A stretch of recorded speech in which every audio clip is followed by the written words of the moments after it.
ನಿಮ್ಮ ಹಳೆಯ ಚಿನ್ನದ ಒಡವೆನ ಅಧಿಕ ಬೆಲೆಗೆ ಮಾರಬೇಕೆ? ಆಟಿಕಾಗೆ ಕಾಲ್ ಮಾಡಿ 8880 Attica gold company. Brazil again ಪುನಃ ಬ್ರೆಜಿಲ್ಗೆ ಬರ್ತಾ ಇದೀನಿ ಪ್ರತಿ ಸಲ. ಅವರು 70% ಪಾಲಿಸಿ ಅಂತ ತಗೊಂಡ್ ಬಂದಿದ್ದಾರೆ. ಆ ಪೆಟ್ರೋಲ್ಗೆ ಎಷ್ಟು ವ್ಯಾಲ್ಯೂ ಇರುತ್ತೆ ಅದಕ್ಕೆ 70% ಮಾತ್ರ ಕೊಡ್ತಾರೆ ಇದಕ್ಕೆ. ಅಂದ್ರೆ ಈ ಪೆಟ್ರೋಲ್ಗೆ ಇದಕ್ಕೆ ₹100 ಇದ್ರೆ ಇದಕ್ಕೆ ₹75 ತಗೊಳ್ಳೋದು. E25 E80 E85ಗೆಲ್ಲ. ಸೊ ಈ ತರ ಪಾಲಿಸಿ ಡಿಸಿಷನ್ಸ್ ಮಾಡ್ಬೇಕು. ಏನು ಇಲ್ಲದೆ ಮುಂದೆ ಹೋಗ್ತಾ ಇದೀವಿ. ಅದೇ ದೊಡ್ಡ ಇಶ್ಯೂ ಆಗಿರೋದು. ಅದು ಬಿಜೆಪಿ ವರ್ಸಸ್ ಕಾಂಗ್ರೆಸ್ ಇಶ್ಯೂ ಅಲ್ಲ. ಅದು ಕಾಂಗ್ರೆಸ್ ಅವ್ರು ಏನೋ ಹೇಳಿದ್ರು ಅವರು ವೆಹಿಕಲ್ಸ್ ಓಡಿಸ್ಬೇಕು ಸರ್. ಇನ್ನೇನು ಅವ್ರೇನೇನು ದೇವಲೋಕದಿಂದ ತರ್ತಾರ ವೆಹಿಕಲ್ಸ್? ಅವರು ನಮ್ ವೆಹಿಕಲ್ಸ್ ಅಲ್ಲೇ ಬರೋದು. ನಮ್ ವೆಹಿಕಲ್ಸ್ ಅಂದ್ರೆ ನಮ್ಮನೆ ವೆಹಿಕಲ್ಸ್ ಅಲ್ಲ, ಅವ್ರವ್ರ ವೆಹಿಕಲ್ಗಳು. ಅಮೆರಿಕಾಲು ಇದೆ, ಯುರೋಪ್ ಅಲ್ಲೂ ಇದೆ ಸುಜುಕಿ ವೆಹಿಕಲ್ಸ್. ಅವರು ಸರಿಯಾಗಿ ಪೂರಕವಾಗಿ ಕೆಲಸ ಮಾಡ್ಬೇಕು. All right, okay sir. Irshad ಅವ್ರೆ ಏನಾಗಬೇಕು ಅಂತೀರಿ? ಅಂದ್ರೆ ಸರ್ಕಾರಗಳು ಇವೆಲ್ಲ ಕೇಳಿಸ್ಕೋಬೇಕು ಅಂತ. ಇಲ್ಲ, ಇವಾಗ ನಿಮ್ಮ ಫ್ರಾನ್ಸಲ್ಲಿ, ಜರ್ಮನಿನಲ್ಲಿ ಇನ್ನೂ E10 ಯೂಸ್ ಮಾಡ್ತಾ ಇರೋದು. ಸುಮಾರು 30 ವರ್ಷ 40 ವರ್ಷ ಅಧ್ಯಯನ ಮಾಡಿ ಅವರೆಲ್ಲ ರೆಡಿ ಮಾಡಿ ಇವಾಗೂ E10ಗೆ ಇದ್ದಾರೆ ಅವರು. ಸೊ ನೀವು ಸಡನ್ಲಿ 3-4 ಮಂತ್ಸ್ ಗ್ಯಾಪಲ್ಲಿ ನೀವು E20ಗೆ ಬಂದುಬಿಡ್ತೀರಂದರೆ, ಸೊ ಇದರಲ್ಲಿ ಒಂದು ಡೌಟ್ ಇದೆ, ನಮಗೊಂದು ಸಂಶಯ ಬರ್ತಾ ಇದೆ ವೈಜ್ಞಾನಿಕವಾಗಿ. ಯಾಕೆಂದರೆ ಎಲ್ಲರ ಇವತ್ತು ಹೇಳ್ತಾ ಇದ್ರು ಸತೀಶ್ ಅವರು, ಇವತ್ತು ಮಿಡ್ಲ್ ಕ್ಲಾಸ್ದವರೇ ಜಾಸ್ತಿ ಇವತ್ತು ಸೆಕೆಂಡ್ ಹ್ಯಾಂಡ್ ವೆಹಿಕಲ್ ಆಗಿರ್ಬೋದು ಅಥವಾ ಈ ಕಾರ್ಗಳನ್ನು ತೆಗೆದುಕೊಂಡು ಅಲ್ಲ ಕಡಿಮೆ ರೇಂಜ್ ಕಾರ್ಗಳನ್ನು ಅವರೆಲ್ಲ ಅಲ್ಲ ಬಳಸುವಂಥದ್ದು ಮಿಡ್ಲ್ ಕ್ಲಾಸ್ ಜನನೇ. ಸೊ ಅವರ ಬಗ್ಗೆನೂ ನಾವು ಯೋಚನೆ ಮಾಡಬೇಕಾಗ್ತದೆ. ಸೊ ಹೀಗಾಗಿ ಒಂದು ಕಾರ್ಯಕ್ಷಮತೆಯೂ ಅಲ್ಲ ಕಡಿಮೆ ಆಗಬಾರ್ದು, ಮೈಲೇಜು ಅಲ್ಲ ಕಡಿಮೆ ಆಗಬಾರ್ದು. ಆ ರೀತಿಯಲ್ಲಿ ಅದನ್ನು ರಿಸರ್ಚ್ ಮಾಡಿ ಮುಂದಿನ ದಿನಗಳಲ್ಲಿ ಒಂದು ಎಲ್ಲರಿಗೂ ದೇಶಕ್ಕೂ ಒಳ್ಳೆಯದಾಗಬೇಕು, ಆಮೇಲೆ ಜನರಿಗೂ ಒಳ್ಳೇದಾಗಬೇಕು. ಆ ರೀತಿನಲ್ಲಿ ಒಂದು ಪಾಲಿಸಿ ಬರ್ತಾ ಇರುವಂತಹ ವೆಹಿಕಲ್ಸ್ ಅದಕ್ಕೆ ಕಂಪ್ಯಾಟಿಬಿಲಿಟಿ ಇದೆ, ಯಾಕೆಂದ್ರೆ ಅದಕ್ಕೆ ಹೊಂದಾಣಿಕೆ ಹಿಂದೆ ಇರುವಂತಹ ವೆಹಿಕಲ್ಗಳು ಅಟ್ಲೀಸ್ಟ್ ಅವು ಸ್ಕ್ರಾಪ್ ಹೋಗೋವರೆಗಾದ್ರೂ ವೇಟ್ ಮಾಡಬೇಕು ಅನ್ನೋದು ಒಂದು ವಿಚಾರ. ಅದರ್ವೈಸ್ ನೀವು ಆಪ್ಷನ್ ಕೊಡಿ, ಹೊಸ ವೆಹಿಕಲ್ಗಳು E20 E80 ವರೆಗೂ ಅವು ಹೊಂದಾಣಿಕೆ ಆಗುತ್ತೆ ಅಂದ್ರೆ ಹಾಕಿಸ್ಕೊಳ್ಳಿ. ಬಟ್ ಹಳೆ ವೆಹಿಕಲ್ ಇರೋರ್ಗೂ ಒಂದು ಆಪ್ಷನ್ಸ್ ಕೊಡಿ, ಅವ್ರಿಗೂ ಆಪ್ಷನ್ ಕೊಡಿ ಅವ್ರ ವೆಹಿಕಲ್ಗೆ ಅಂತ ಒಂದು. ಆಮೇಲೆ ಇನ್ನೊಂದು ಉತ್ಕರ್ಷ್ ಅವರೇ, ಈಗ ಆಯ್ತು ಟೈಮ್ ಇಲ್ಲ.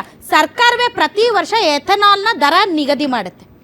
ಸೊ ಜೋಳದಿಂದ ತಯಾರಾದಂಥ ಎಥನಾಲ್ ಕಳೆದ 4 ವರ್ಷಗಳಿಂದ ಲೀಟರ್ಗೆ ₹53 ಇತ್ತು. ಈಗ ಅದು ₹72 ಆಗಿದೆ. ಆಮೇಲೆ ಸಚಿವಾಲಯ ಹೇಳುತ್ತೆ ಎಥನಾಲ್ ಬೆಲೆ ಪೆಟ್ರೋಲ್ ಬೆಲೆಗಿಂತ, ಅಂದರೆ ತೆರಿಗೆ ಪೂರ್ವ ಎಥನಾಲ್ ಪೆಟ್ರೋಲ್ಗಿಂತ ಜಾಸ್ತಿ, ದರ ಜಾಸ್ತಿ ಅಂತ. ಹಾಗಾದರೆ ದರ ಕಡಿಮೆ ಮಾಡೋದು ಕನಸಿನ ಮಾತೇ ಸರಿ. ನಾವು ಅಂದ್ಕೊಂಡ್ವಿ ಈಗ ಉದಾಹರಣೆಗೆ ಏನೋ ಒಂದು ಕಲಬೆರಕೆ ಮಾಡ್ತಾರೆ ಅಂತಂದರೆ ಅದರ ರೇಟ್ ಕಡಿಮೆ ಇರುತ್ತೆ ಅಂತ. ಸೊ ಇದು ಕಲಬೆರಕೆಯ ಪ್ರಾಡಕ್ಟೇ ರೇಟ್ ಜಾಸ್ತಿ ಅನ್ನೋದಾದರೆ ಇನ್ನು ಎಲ್ಲಿ ರೇಟ್ ಕಡಿಮೆ ಆಗುತ್ತೆ ಉತ್ಕರ್ಷ್? ನೋಡಿ, ಈ ಯೋಜನೆ ಏನಿದೆ ಇದು ಬೆಲೆ ವಿಚಾರ ಬರೋದಿಲ್ಲ ಇಲ್ಲಿ. ಇದು ನಮ್ಮ ರಾಷ್ಟ್ರೀಯ ಇಂಧನ ಭದ್ರತೆಗೆ ಒಂದು ಶಕ್ತಿಯನ್ನ ಕೊಡಬೇಕು, ಕೃಷಿಕರಿಗೊಂದು ಶಕ್ತಿ ಕೊಡಬೇಕು ಅನ್ನುವಂಥ ಯೋಜನೆ. ಎಲ್ಲಾ ಸಂಶೋಧನಾ ಸಂಸ್ಥೆಗಳನ್ನ ಒಳಗೊಂಡೆ ಈ ಯೋಜನೆಯನ್ನ ಜಾರಿಗೆ ತಂದಿರುವಂತ. ಹಂಗಲ್ಲ, ಕೋಟಿ ರೂಪಾಯಿ ಉಳಿತಾಯ ಆಗುತ್ತೆ, ಡಾಲರ್ ಉಳಿತಾಯ ಆಗುತ್ತೆ ಅನ್ನೋದಾದ್ರೆ ಸರ್ ಅದನ್ನ ನಮಗೂ ಕೂಡ ಕನ್ವರ್ಟ್ ಮಾಡಬೇಕಲ್ಲ ಸರ್, ವರ್ಗಾವಣೆ ಮಾಡ್ತಾರೆ. ಇದು ಒಂದೇ ರೀತಿ ಅಂತಲ್ಲ. ಆಮೇಲೆ ನೀವು E5 ಸಪರೇಟ್ E10 ಸ್ಟೇಷನ್ ಬೇಕು, E5 ಸ್ಟೇಷನ್ ಬೇಕು. ಲಾಜಿಸ್ಟಿಕಲಿ ಬಹಳ ಕಷ್ಟಕರವಾದ ಸಂಗತಿ. ಯಾಕಂದ್ರೆ ಒಂದು ಪೆಟ್ರೋಲ್ ಬಂಕ್ ಅಲ್ಲಿ ಸಿಗುವಂತ ಜಾಗದಲ್ಲಿ ಎಲ್ಲಾ ರೀತಿಯ ವ್ಯವಸ್ಥೆಯನ್ನು ಮಾಡಬೇಕಾಗುತ್ತೆ. ಹಾಗಾಗಿ it's a very practically very feasible unfeasible ಅನ್ನೋದು ಕೂಡ ನೋಡ್ಬೇಕಾಗುತ್ತೆ. ಆದ್ರೆ E20 ಏನಿದೆ ನಮಗೆ ಭರವಸೆ ಇದೆ, ಜನ ಅದನ್ನ ಅಕ್ಸೆಪ್ಟ್ ಮಾಡ್ತಾರೆ. ಬಹಳಷ್ಟು ಅವಕಾಶಗಳಿದೆ. ಎಲ್ಲೂ ಈಗ ಏನೋ ಹೇಳತ್ತಾರೆ E20ನೇ ಆಗಿಸ್ಕೋಬೇಕಂತ ಎಲ್ಲೂ ಏನು ಬೋರ್ಡ್ ಹಾಕಿಲ್ಲ ಪೆಟ್ರೋಲ್ ಬಂಕ್ ಮುಂದೆ. ಇಲ್ಲ, ಎಲ್ಲ ಪೆಟ್ರೋಲ್ ಬಂಕ್ ಅಲ್ಲಿ ಸಿಗ್ತಾ ಇರೋದು ಅದೇ. ಮುಂದಿನ ದಿನಗಳಲ್ಲಿ ಫಾರ್ ಯುವರ್ ಕೈಂಡ್ ಇನ್ಫಾರ್ಮೇಶನ್, ಭಾರತದ ಎಲ್ಲಾ ಪೆಟ್ರೋಲ್ ಬಂಕ್ಗಳಲ್ಲಿ ಸಿಗ್ತಾ ಇರೋದು E20 petrol. There is no choice. ಈ ಯೋಜನೆ ಏನಿದೆ ಜನಪರವಾಗಿರ್ತಕ್ಕಂಥ ಯೋಜನೆ. ಒಂದಷ್ಟು ಕುಂದುಕೊರತೆಗಳಿದೆ, ಒಂದಷ್ಟು ಸಮಸ್ಯೆಗಳಿದೆ, ಅದನ್ನು ಸರಿಪಡಿಸುವಂತ ಕೆಲಸವನ್ನು ಕೇಂದ್ರ ಸರ್ಕಾರ ಮಾಡುತ್ತೆ. ಆದ್ರೆ ಇಲ್ಲಿವರೆಗೂ ಎಲ್ಲೂ ಕೂಡ ಯಾವ ಇಂಜಿನ್ ಸಮಸ್ಯೆಗಳಾಗ್ಲಿ ಮತ್ತೊಂದು ಬಂದಿಲ್ಲ. ಮೈಲೇಜ್ ಒಪ್ಕೊಳ್ತೀವಿ, ಮೈಲೇಜ್ 1-2-3% ಕಮ್ಮಿ ಆಗಿದೆ, ಅದನ್ನ ಒಪ್ಕೊಳ್ತೀವಿ. ಸರಿ ಮಾಡುವಂತ ಕೆಲಸ ಮಾಡ್ತಾರೆ. ಪ್ರತಿಯೊಂದು ಕಂಪನಿಯ ಕಾರ್ಗಳು, ಪ್ರತಿಯೊಂದು ಕಂಪನಿಯ ಅದೇ ಕಂಪನಿಗಳು ಬನ್ನಿ ನಾವು ತಗೊಳ್ಳಿ, E20 ಕಂಪ್ಲೇಂಟ್ ಇದೆ ಯಾವುದೇ ತಗೊಳ್ಳಿ, ನೀವು ತಗೊಳ್ಳಿ. ನಮ್ಮಲ್ಲಿ ಎಕ್ಸ್ಪರ್ಟ್ಸ್ ಪ್ರತಿಯೊಂದು ವೆಹಿಕಲ್ ಮೈಲೇಜ್ ಅನ್ನ ಪಟ್ಟಿಯನ್ನ ಕೊಡ್ತಾ ಇದ್ದಾರೆ. ಸೊ ಸ್ವಿಫ್ಟ್ ಕಾರ್ಗೆ ಎಷ್ಟು ಮೈಲೇಜ್ ಇಲ್ಲ, ಡ್ರಾಪ್ mileage- ಆಗ್ತಾ ಇದ್ದಾರೆ, mileage ಅನ್ನು ಸರಿಪಡಿಸುವಂತ ಡಿಸೈರ್ಗೆ ನಿಟ್ಟಿನಲ್ಲಿ ಎಷ್ಟು ಡ್ರಾಪ್ ಸರ್ಕಾರ ಆಗ್ತಾ ಕೂಡ ಇದೆ, ಕೆಲಸ ಮಾಡ್ತದೆ. BMW ಕಾರ್ಗಳಿಗೆ ಎಷ್ಟು ಡ್ರಾಪ್ ಆಗ್ತಾ ಇದೆ, ಈ ರೀತಿ ಬೇರೆ ಬೇರೆ ಕಂಪನಿಗಳ ವೆಹಿಕಲ್ಸ್ ಗಳಲ್ಲಿ ಆಮೇಲೆ ಮೈಲೇಜ್ ಎಷ್ಟು ಮೈಲೇಜ್ ಡ್ರಾಪ್ ಡ್ರಾಪ್ ಆಗುವಂತದ್ದು ಅನೇಕ ವಿಚಾರಗಳಿರುತ್ತೆ. ಗ್ರಾಹಕರೇ ಕೊಡ್ತಾ ಇದ್ದಾರೆ. ಮೈಲೇಜ್ ಡ್ರಾಪ್ ಕೇಳ್ಬೇಕಾದವ್ರು ಡ್ರಾಪ್ ಅನ್ನುವಂಥದ್ದು ಅನೇಕ ವಿಚಾರಗಳಲ್ಲಿ ಇರ್ತವೆ, ಸುಮ್ನೆ ಅನೇಕ ಬಾಯಿ ವಿಷಯಗಳಿರುತ್ತೆ. ಮಾತಿಗೆ 2-3% ಮೈಲೇಜ್ ಇರ್ಬೋದು, ಎಸ್ ತುಂಬಾ ಇರ್ಬೋದು, ಅದನ್ನ minimal ಸರಿಪಡಿಸುವಂತ ಇರ್ಬೋದು, ನಿಟ್ಟಿನಲ್ಲಿ ತುಂಬಾ ಕೆಲಸ ಮಾಡ್ತಾರೆ. ಆದ್ರೆ ಕಡಿಮೆ ಎಲ್ಲೂ ಕೂಡ ನೀವ್ ಹೇಳೋ ತರ ಇಂಜಿನೇ ನಿಂತೋಗ್ಬಿಟ್ಟಿದೆ, ಗಾಡಿನೇ ನಿಂತೋಗ್ಬಿಡ, ಆ ರೀತಿ ಎಲ್ಲೂ ಸಮಸ್ಯೆಗಳಿಲ್ಲ. ದಯಮಾಡಿ ಜನರನ್ನ ದಾರಿ ತಪ್ಪಿಸಬಾರ್ದು. ಜನರನ್ನ ದಾರಿ ತಪ್ಪಿಸ್ತಿಲ್ಲ, ಜನ ಹೇಳೋದನ್ನ ನಿಮ್ಮ ಬಗ್ಗೆ ನಮ್ಗೆ ಕೇಳಿಸ್ಕೊಳ್ಳಿ ಅಂತ ಭರವಸೆ ಇದೆ ಹೇಳ್ತಿದ್ದೀನಿ. ಮೇಡಮ್, ಯಾಕಂದ್ರೆ ಕೇಂದ್ರ ಸರ್ಕಾರದ ಯೋಜನೆಗಳು, ನೀವು ಸೀನಿಯರ್ ಜರ್ನಲಿಸ್ಟ್, ಆ ರೀತಿ ಜನರಲ್ಲಿ ಗೊಂದಲ ಸೃಷ್ಟಿ ಕೇಂದ್ರ ಮಾಡುವಂತ ಸರ್ಕಾರ ಹೇಳೋದೆಲ್ಲ ಗೊಂದಲ ಸತ್ಯ ಅಂತ ಸೃಷ್ಟಿ ಹೇಳಕ್ ಮಾಡುವಂತ ನಾನು ಆತಂಕ ಬೇಡ ಕೂತಿಲ್ಲ.